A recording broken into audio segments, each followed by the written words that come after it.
Quello che Steve McCurry ha fotografato, pieno di polvere e terra sul viso, con sulla testa un caschetto giallo, sporco, e sopra di esso una piccola torcia elettrica e un minatore.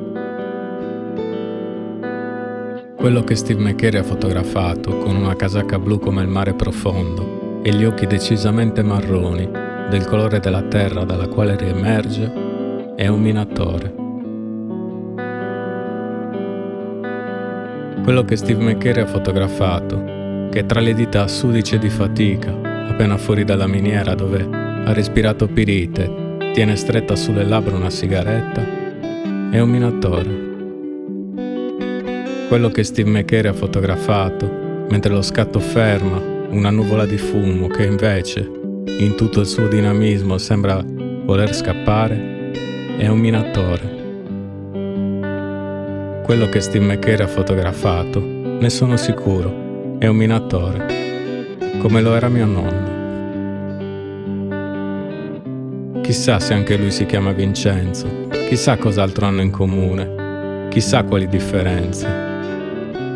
Perché il mio Vincenzo, come diceva mia nonna, che io ricordi non fumava, aveva occhi verdi e il tabacco lo masticava. Il mio Vincenzo era una nuvola senza forma, anonima come le altre, di quelle che ti puoi dimenticare. Era formica nel formicaio, piccolo ingranaggio nei meccanismi di un mondo complesso. Il mio Vincenzo portava un baschetto sulla testa, una camicia a quadri marroni e una coperta sulle gambe, anche in estate, regalo della silicosi. E se non era impegnato a parlare con mia nonna, persino durante la notte, dalla mia camera lo sentivo tossire. Il silenzio, invece, era preoccupazione. Il mio Vincenzo in quei cunicoli vi era entrato tante volte. Per la sua altezza, là dentro, ritornava feto. E in quelle tenebre, lo sanno tutti, si moriva altrettante volte. Ma da quel ventre lui usciva sempre sorridente, per festeggiare una Pasqua giornaliera. Il mio Vincenzo dalla società mineraria si era fatto licenziare solo per aver partecipato a uno sciopero, tra i primi che in quei luoghi possano ricordare. Eppure tutto il resto non l'ha potuto evitare.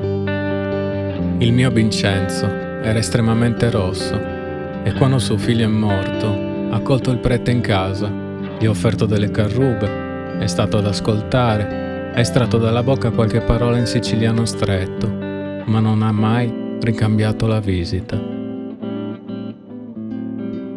Il mio Vincenzo era un abitante della terra, con le mani nella terra, a bonificare territori sui quali venne costruita Mussolini, a innalzare ponti di ferro che unissero lembi di terra dove potessero sbuffare treni veloci, a invadere assegnazioni di diritto di un grande agro nel Campidano, a scavare gallerie dalle quali potesse essere estratto un minerale. Quello che Steve McCurry ha fotografato, ne sono sicuro, è un minatore, un uomo con le mani nella terra e i polmoni che l'hanno respirata, semplicemente il mio Vincenzo.